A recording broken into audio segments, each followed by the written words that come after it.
Good evening and welcome to Tucker Carlson Tonight. Just about 24 hours ago, the president issued a sweeping declassification order.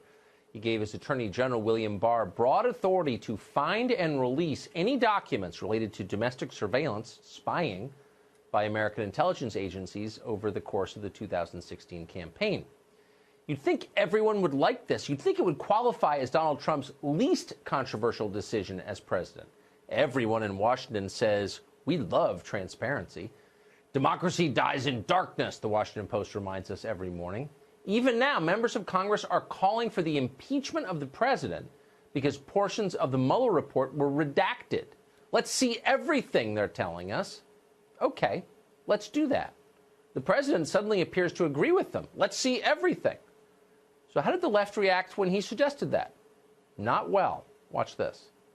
In the end, this is all part of a pattern of politicizing our Justice Department instead of allowing justice to be done. I know it sounds like The Onion, but it's true. It just also may bring a tear to your eye. To quote a former high-level DOJ official, this is a grotesque abuse of the intelligence community. This is an attempt by the president to let the women and men of the intelligence community know, FBI agents and others know, that if you investigate him, he's going to come after you. Right. That Bill Barr and others are going to come after you. Third investigation of the same material, just designed to further the propaganda against the Mueller investigation. Politicizing the Justice Department. That's what they're concerned about, they're telling us. It's funny, politicizing the Justice Department didn't appear to be a major concern when FBI agents spied on and then slandered Carter Page, an entirely innocent American citizen. When another two FBI agents were caught talking about an insurance policy against Trump becoming president and then promising to stop him, that wasn't politicizing the Justice Department either, according to them. Neither was the fired head of the FBI leaking memos to the press through a sympathetic left-wing law professor to make a political case. None of that was politicizing the Justice Department. But an attorney general declassifying documents that already exist, that he had nothing to do with creating, well, now we've gone too far. CNN trotted out former director of national intelligence and serial liar Jim Clapper to let viewers know that really this could be dangerous. Concerning because there's already been so much information declassified already that particularly in the form of the Mueller report and the previous indictments going back to our original intelligence community assessment that we did in January of 17. So I wonder what else is going to be declassified that risk jeopardizing sources and methods.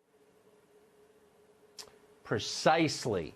He's concerned that the FBI's methods might become public, and that's exactly what we need to know a lot more about, the FBI's methods. The FBI has a lot more power than any single government agency. Its agents can legally break down your front door and shoot you. Its investigations can destroy your life even if you're innocent. It's happened to a lot of people recently. So the FBI absolutely must be above suspicion.